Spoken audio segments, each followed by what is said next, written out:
اب جب لڑائی کے احکامات اور جنگ کے احکامات بیان کر لیے، اب اللہ آگے فرما رہا ہے کہ وہ لوگ جو ایمان بھی لے آئے اور پھر انہوں نے اللہ کی خاطر ہجرت بھی کر لی، وہ ایسی سچویشن میں تھے، ایسے علاقے میں تھے یا ایسے لوگوں میں تھے جہاں پہ ان کو دین پر عمل کرنا مشکل ہو رہا تھا، یا وہ کنٹینیوسلی ایسے لاس میں تھے کہ ان کا سارا دھیان اپنے مشکلات کی طرف تھا اور وہ دین کی طرف نہیں مڑ پا رہے تھے، اور انہوں نے اس نیت سے وہاں سے ہجرت کر لی کہ ہم ایک بیٹر علاقے میں اور بیٹر سچویشن میں جائیں گے جہاں ہم تھوڑا سا خوشحال ہو کر اور اپنے آپ پر محنت کر کے اللہ کی عبادت کر سکیں گے۔ اور پھر وہ اللہ کی راہ میں لڑتے بھی رہے، چاہے وہ جہاد بن نفس ہے، خود میدان جنگ میں جا کے لڑے، یا اپنی زبان سے انہوں نے جہاد کیا، یا انہوں نے اپنے نفس سے جہاد کیا، یا انہوں نے اپنے قلم سے جہاد کیا۔ جہاد کی بہت ساری قسمیں ہیں، آپ کو ضروری نہیں ہے کہ صرف آپ میدان جنگ میں جا کے لڑیں گے تو جہاد ہوگا۔ جہاد ہر وہ سچویشن ہے جس میں آپ نے برائی سے جہاد کرنا ہے یا برائی کے خلاف آواز بلند کرنی ہے، وہ جہاد ہے۔ تو اللہ کی راہ میں آپ لڑتے رہے اور وہ اللہ کی رحمت کے بھی امیدوار ہیں، اور تمام کام کرتے وقت آپ ہوپ فل ہیں کہ اللہ امید ہے ہمیں اس کا اچھا اجر دے گا، تو اللہ ایسے لوگوں کے لیے بہت بخشنے والا مہربان ہے۔ پھر وہ آپ سے شراب کا اور جوئے کا حکم پوچھتے ہیں۔ ان دونوں میں فائدہ تو ہے لوگوں کے لیے کہ اگر آپ جوئے میں ون کریں گے تو آپ کو بہت ساری رقم مل جائے گی، پیسے مل جائیں گے، اور شراب جو ہے وہ لوگ اس لیے پیتے تھے کہ اس سے دماغ جو ہے وہ تیز ہوتا ہے اور تندرست ہوتا ہے۔ لیکن ان دونوں میں فائدے سے زیادہ نقصان ہے، اس نقصان کی وجہ سے گناہ بھی زیادہ ہے، کیونکہ جوا جو ہے وہ تو لک ہے آپ کی،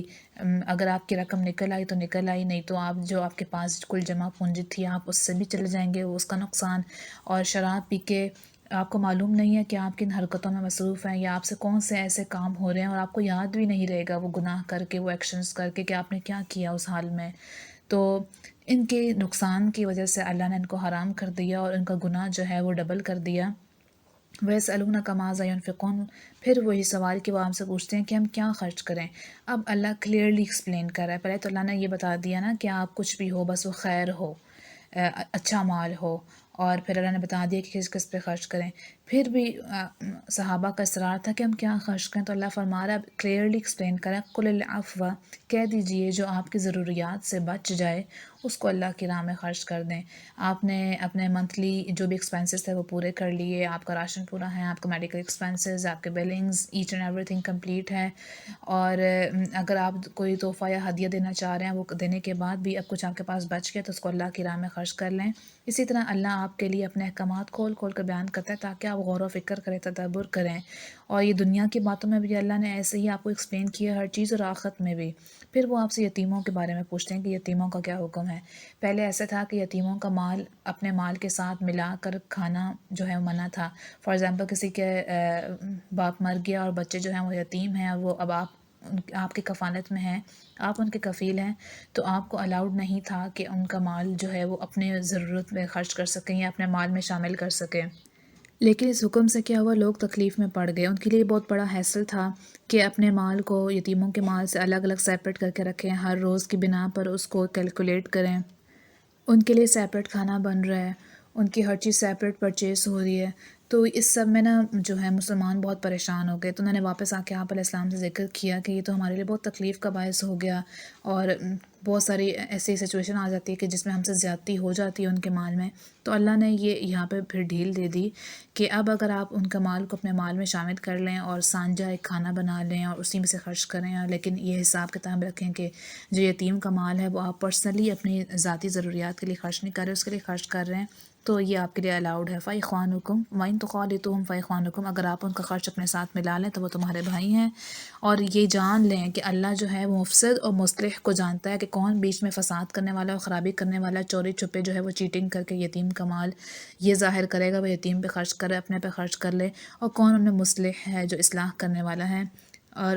اللہ فرمانے کہ وَلَوْ شَاءَ اللَّهُ لَأَعْنَتَكُمْ، اگر اللہ چاہتا تھا تم میں مشقت ڈال دیتا، وہی جو حکم تھا وہی برقرار رکھتا اور تم اسی مشقت میں پڑے رہتے، لیکن اللہ نے تمہارے لیے آسانی کی کیونکہ اللہ بہت زبردست اور حکمت والا ہے۔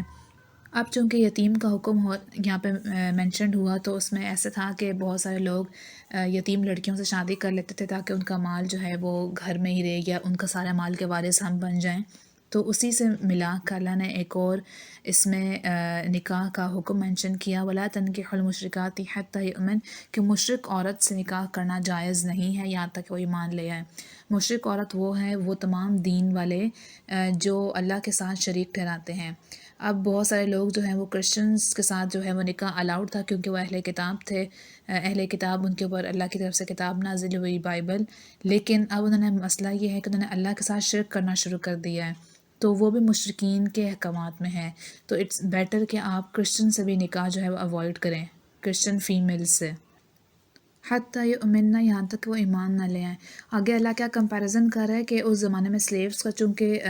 کسٹم تھا، ٹریڈیشن تھا کہ لوگ سلیوز رکھتے تھے، تو اگر آپ کے پاس لونڈی ہے، مسلمان ہے، اور تو اللہ فرما رہا ہے کہ وہ زیادہ بہتر ہے اس مشرک عورت سے، چاہے وہ تمہیں اچھی لگے، چاہے وہ مال میں، شکل و صورت میں، ہر چیز میں، سٹینڈرڈ میں اس لونڈی سے اونچے درجے کی ہے، لیکن تمہارے لیے وہ مسلمان لونڈی بہتر ہے۔ اسی طرح سے مسلمان عورتوں کے لیے حکم ہے کہ وہ مشرک مردوں سے نکاح نہیں کر سکتی یہاں تک کہ وہ ایمان نہ لے آئیں، اور اللہ فرما رہا ہے وَلَعَبْدٌ مُؤْمِنٌ خَيْرٌ مِّن مُشْرِكٍ وَلَوْ أَعْجَبَكُمْ، کہ غلام مسلمان جو ہے تمہارے لیے بہتر ہے اس مشرک سے، چاہے وہ تمہیں اچھا لگے، چاہے وہ سٹینڈرڈ میں بہت ہائی ہو۔ اور یہ اس کو اگر ہم ڈیلی لائف میں اپلائی کریں تو آپ اپنا حسب نسب دیکھ کر، دین دیکھ کر نکاح کریں، چاہے وہ مرد ہے چاہے عورت ہے، کیونکہ اللہ فرما رہا ہے کہ جس کا دین اچھا ہے، چاہے وہ سٹینڈرڈ میں کم ہے یا اس کا لائف سٹائل اچھا نہیں ہے یا وہ آپ سے کم درجے کا ہے، تو اس دین کی وجہ سے